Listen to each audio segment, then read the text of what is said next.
اللہ نے اس کا جواب دے دیا ہے. ان پر تو وحی آتی تھی، ہمیں کوئی خواب آ سکتا ہے، ہمیں کوئی قرآن کی کسی آیت سے جواب مل سکتا ہے، ہمیں کسی انسان کی کسی بات سے جواب مل سکتا ہے. فرمایا میرے پاس دو آدمی آئے، ایک میرے سر کے پاس بیٹھ گیا اور دوسرا میرے پاؤں کے پاس. فرشتے ہوں گے. میرے سر کے پاس بیٹھنے والے نے دوسرے سے کہا ان صاحب کا کیا حال ہے؟ دوسرے نے جواب دیا ان پہ جادو کر دیا گیا ہے. اس نے پوچھا کہ کس نے ان پہ جادو کیا ہے؟ جواب دیا لبید بن عاصم نے، جو یہودیوں کے حلیف بنی زرائق میں سے ایک منافق شخص ہے. اس نے پوچھا ان پر کس چیز میں جادو کیا گیا ہے؟ جواب دیا کہ کنگھی اور اس سے جھڑنے والے بالوں میں. اس نے پھر پوچھا جادو کہاں ہے؟ اس نے جواب دیا نر کھجور کے خوشے میں جو زربان کے کنویں کے اندر رکھے ہوئے پتھر کے نیچے دفن ہے. اب وہاں کو انسان تو لے کے نہیں پہنچا ہوگا، جنات کے ذریعے رکھوایا گیا ہوگا. پھر نبی صلی اللہ علیہ وسلم اس کنویں پر تشریف لے گئے اور جادو اندر سے نکالا. پھر آپ نے فرمایا یہی وہ کنواں ہے جو مجھے خواب میں دکھایا گیا تھا، اور اس کا پانی مہندی کے نچوڑ جیسا سرخ تھا. یعنی زنگالا تھا نا، زنگ لگ چکا تھا، پرانا کنواں تھا، کوئی ادھر جاتا ہی نہیں تھا. تو انہوں نے ایسی جگہ ڈھونڈی کہ کسی کو خیال بھی نہ آئے. اور اس کے کھجور کے درخت شیطانوں کے سروں جیسے تھے، نہیں جو اس کے آس پاس اگے ہوئے تھے. پھر وہ جادو کنویں میں سے نکالا گیا. حضرت عائشہ کہتی ہیں میں نے کہا آپ نے اس جادو کا توڑ کیوں نہیں کرایا؟ آپ نے فرمایا اللہ نے مجھے شفا دی، اب میں لوگوں میں سے کسی پر شر کو نہیں پھیلانا چاہتا. اور شفا پھر معوذتین کے ذریعے آپ کو نصیب ہوئی. تو آپ دیکھیے کہ اللہ کے رسول صلی اللہ علیہ وسلم پر ایک تکلیف آئی عملی طور پر، کیونکہ اس معاملے میں دو ایکسٹریمز ہیں جادو کے ماننے نہ ماننے کے معاملے میں. کچھ لوگ ہر چھوٹی بڑی چیز کو جادو قرار دیتے ہیں اور کچھ لوگ سرے سے نہیں مانتے. میں جانتی ہوں کچھ ایسے لوگوں کو، وہ کہتے ہیں ہم جادو پہ بلیو نہیں کرتے، جادو کوئی چیز نہیں ہے. اور اگر کوئی جادو کی وجہ سے کسی تکلیف میں مبتلا ہے تو کہتے ہیں یہ ایسے ہی بہانے کرتے ہیں کہ ان کو یہ تکلیف ہے وہ تکلیف، کچھ نہیں ہے ان کو، یہ نہیں ہو سکتا.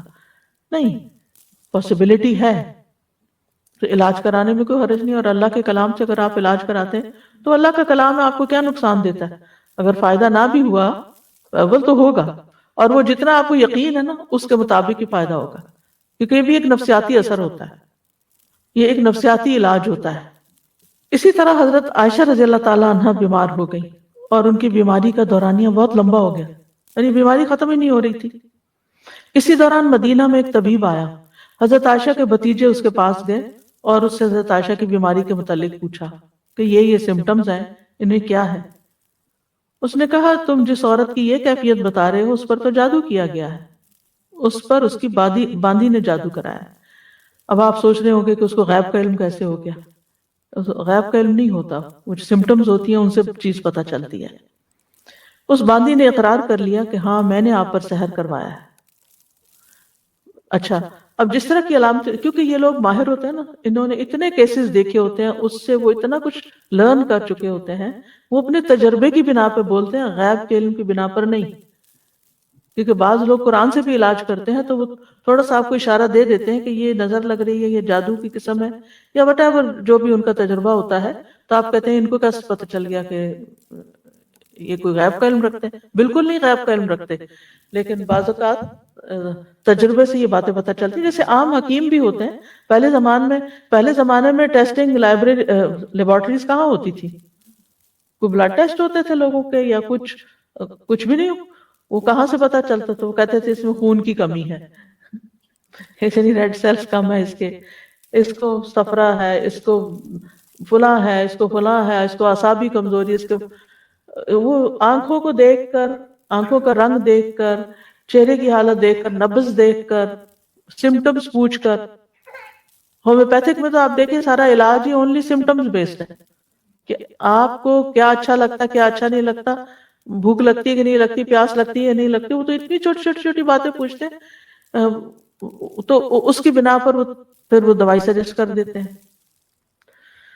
تو وہ دوا جو ہوتی ہے وہ ٹیسٹڈ ہوتی ہے کہ اگر جیسے کسی کو کھلائے گی تو اس کے اندر کیا چیزیں پیدا ہوئی، تو پھر اسی سے اس کا توڑ بھی کرتے ہیں. تو بہرحال اس باندی نے اقرار کر لیا اور کہا میں نے آپ پہ سحر کیا، میں چاہتی تھی کہ آپ فوت ہو جائیں تو میں آزاد ہو جاؤں. کیونکہ حضرت عائشہ نے اس سے کہہ رکھا تھا کہ میرے مرنے کے بعد تم آزاد ہو جاؤ گی. تو ان قریب کے کسی شخص نے کیا نا جو ہر وقت خدمت میں ہے. یعنی جادو کی یہ قسم کوئی دور والا آ کے نہیں کر سکتا. انہوں نے پوچھا ہوگا کون رہتا ہے ساتھ؟ نبی صلی اللہ علیہ وسلم تو بہت ہو چکے، ان کے ساتھ کون رہتا ہے، ان کے گھر میں کون رہتا ہے؟ تو وہ یعنی کہ وہ جادو کی جو سمٹم، جو بیماری کی سمٹمز ہوتی ہیں نا، اس سے وہ اندازہ لگا لیتے ہیں کہ یہ کس درجے کا جادو ہے، سخت ہے یا ہلکا ہے، یا کوئی قریب والا کر سکتا ہے یا دور والا کر سکتا ہے. تو وہ بتایا گیا ہوگا کہ گھر میں فلاں ہے، تو کہا کہ اسی کا کام ہے، اور پھر اس سے پوچھا گیا تو بات بھی سچ نکلی. حضرت عائشہ نے حقیقت سامنے جب آئی تو فرمایا اس باندی کو عرب میں سب سے طاقتور لوگوں کے ہاتھ بیچ دو اور اس کی قیمت اس جیسی ایک باندی پر خرچ کر دو، یعنی کسی کو دے دو. بہرحال جادو کرنا جو ہے ہمارے دین میں حرام ہے، اور اس کو کفر بھی کہا گیا ہے. اہل کتاب جو تھے وہ اللہ کی کتاب چھوڑ کر جادو کے پیچھے پڑ گئے تھے، وہ جادو اور شیطان پر ایمان رکھتے تھے. بہرحال جادو کرنا جو ہے اس کے بارے میں حدیث میں آتا ہے کہ 7 گناہ جو ہیں وہ ہلاک کرنے والے، اور ان میں سے ایک جادو سیکھنا. نبی صلی اللہ علیہ وسلم نے فرمایا تباہ کرنے والی چیزوں سے بچو، اللہ کے ساتھ شرک کرنے اور جادو کرنے کرانے سے. رسول اللہ صلی اللہ علیہ وسلم نے یہ بھی فرمایا کہ جادو کرنے اور کروانے والا ہم میں سے نہیں، یعنی اس کا دین سے کوئی اسلام سے کوئی تعلق نہیں، یعنی مسلمان یہ کام نہیں کر سکتا.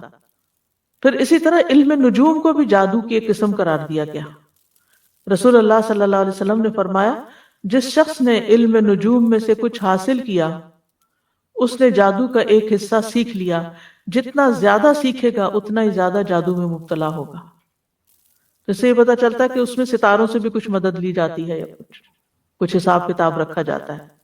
رسول اللہ صلی اللہ علیہ وسلم نے فرمایا عادی شرابی، یعنی جو مرتے دم تک شراب نہ چھوڑے، جادو پر ایمان رکھنے والا، یعنی کرنے کرانے والا یا سیکھنے والا یا سکھانے والا، اور قطع رحمی کرنے والا جنت میں داخل نہ ہوگا. ہاں اگر لا الہ الا اللہ پڑھتا تو ہو سکتا ہے کہ پھر سزا بھگت کے جائے، اللہ رحم کر دے. اسلام میں جادو کرنے والی کی سزا کیا ہے کہ اس کو قتل کر دیا جائے، چھوڑا نہ جائے، تاکہ اس مرض کا خاتمہ کیا جائے، کیونکہ وہ اگر وہ زندہ رات ہو سکتا خود نہ کرے کسی اور کو سکھا دے. اور جب لوگوں کو پتہ چلتا ہے نا کہ اس کا جادو چلتا ہے یا یہ جادو کرنے کا لوگ نہیں اس کو چھوڑتے، اور پھر وہ واپس پلٹ آتا ہے اسی چیز پر. بجالہ کہتے ہیں کہ ہمارے پاس حضرت عمر کا خط ان کی وفات سے 1 سال پہلے آیا، اس میں لکھا تھا ہر جادوگر کو قتل کر دو. حضرت عمر نے حکم دیا تھا، تو ہم نے ایک دن میں 3 جادوگر مار ڈالے. جادو کرنے کی مختلف وجوہات ہوتی ہیں، عموماً دشمنی، حسد، رنجش یا کسی سے انتقام لینے کے لیے جادو کیا کرایا جاتا ہے. اس کا مقصد ہوتا ہے کہ دوسرے کو کسی ذہنی یا جسمانی بیماری میں مبتلا کر دیا جائے، کوئی کسی کام کے قابل نہ رہے. یا اگر کچھ لوگ مل کے کوئی بزنس کر رہے ہیں اور وہ بزنس بہت فلرش کر رہا ہے تو دوسروں کو حسد ہو جاتا ہے کہ ان کو توڑو، آپس میں ان کے درمیان پھوٹ ڈالو، تاکہ یہ الگ الگ ہو جائیں گے تو یہ کام کاروبار بھی بیٹھ جائے گا. اسی طرح میاں بیوی میں تفریق ڈالنا، والدین اور اولاد کے بیچ میں لڑائیاں ڈلوانا، پڑوسیوں میں فساد، دوستوں میں جدائی، بہن بھائیوں کے بیچ میں نفرت، رشتوں، اولاد یا کاروبار میں رکاوٹ یا بندش ڈالنا، یہ عام طور پر جادو کے مقاصد ہوتے ہیں. پھر جادو کی کئی اقسام ہیں. کچھ جادو انسان کو مار ڈالتے ہیں، یعنی ایسی بیماری لگ جاتی ہے انسان کو کہ وہ سروائیو بھی نہیں کر سکتا. کچھ صرف بیمار کر دیتے ہیں. کچھ جادو انسان کی عقل کو ختم کر دیتے ہیں.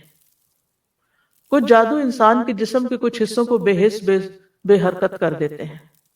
کچھ جادو ایسے ہیں کہ جو انسان کے حواس میں تبدیلی پیدا کر دیتے ہیں.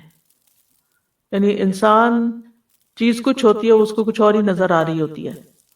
متحرک چیز کو ساکن دیکھتا ہے، ساکن کو متحرک دیکھتا ہے. کچھ جادو محبت کھینچ لاتے ہیں، کچھ جادو نفرت کی وجہ بنتے ہیں. تو بہرحال یہ سارے جو جادو کی اقسام ہیں ان میں سے ان کے نام بھی ہیں، جیسے سحر تفریق، سحر محبت، سحر تخیل، سحر جنون، سحر خمول، جس میں صرف کاہلی سستی ہوتی ہے. سحر حواتف جو اس میں متاثر شخص چیختا پکارتا ہے، چیخیں مارتا ہے، سحر امراض مختلف بیماریاں جیسے مرگی وغیرہ ہوتی ہے، سحر استحاضہ یعنی خواتین کو پیریڈز ختم ہی نہیں ہوتے. پھر جادو کی علامات بعض آہستہ آہستہ شروع ہوتی ہیں، بعض ایک دم اسٹرانگ آتی ہیں، جیسے سستی، گھبراہٹ، خاموشی، تنہائی کی عادت، کسی سے نہیں ملنا، کسی سے بات نہیں کرنی، ذہنی انتشار، حد سے زیادہ چڑچڑا پن، ذرا سی بات پہ بھڑک اٹھنا، کسی کام میں دل نہ لگنا، نماز روزہ عبادت چھوڑ دینا، بغیر کسی بیماری اور وجہ کے سر چکرانا، ڈراؤنے خواب آنا، خواب میں بھی رونا، چیخنا، چلانا، خون کے چھینٹے اور کپڑوں کو کٹا ہوا پانا، خامند بیوی کے درمیان آپس میں کوئی کشش محسوس نہ کرنا، بغیر کسی وجہ کے رشتہ داروں کا آپس کے معاملات میں بگاڑ ہو جانا، یعنی ایک دوسرے سے ملنا جلنا چھوڑ دینا. تو یہ اس کی ظاہری علامات ہوتی ہیں. اب یہ ہے کہ اس شر سے بچنے کے لیے کیا کرنا چاہیے، کیونکہ جن اور انسان دونوں ہی انسان کے دشمن ہو سکتے ہیں. سب سے پہلی بات یہ ہے کہ انسان اللہ کے ساتھ اپنا تعلق مضبوط کرے، اللہ پر بھروسہ کرے، اور دل میں یہ خیال نہ لائے اور یہ وہم نہ لائے کہ مجھے پر کوئی جادو ہو جائے گا، کوئی کر دے گا، بلکہ اللہ پہ توکل کرے، اللہ کی پناہ لے. حدیث میں آتا ہے کہ اللہ تعالیٰ فرماتا ہے میرا بندہ اگر مجھ سے مانگتا ہے تو میں اسے دیتا ہوں جو محبوب بندہ ہوتا ہے، اگر وہ کسی سے میری پناہ مانگتا ہے تو میں اس کو پناہ دے دیتا ہوں. پھر اللہ تعالیٰ کے احکامات کی حفاظت، حدیث میں آتا ہے احفظ اللہ یحفظ کا، تم اللہ کے احکام کی حفاظت کرو، اللہ تمہاری حفاظت کرے گا. نمازوں کی حفاظت، یعنی جو نمازوں کی حفاظت کرتا ہے وہ اللہ کے ذمے میں ہوتا ہے، اللہ کی حفاظت میں ہوتا ہے، خصوصاً نماز فجر کی حفاظت. اسی طرح اشراق کا پڑھنا. رسول اللہ صلی اللہ علیہ وسلم نے فرمایا اللہ عز و جل فرماتا ہے اے ابن آدم تو دن کے پہلے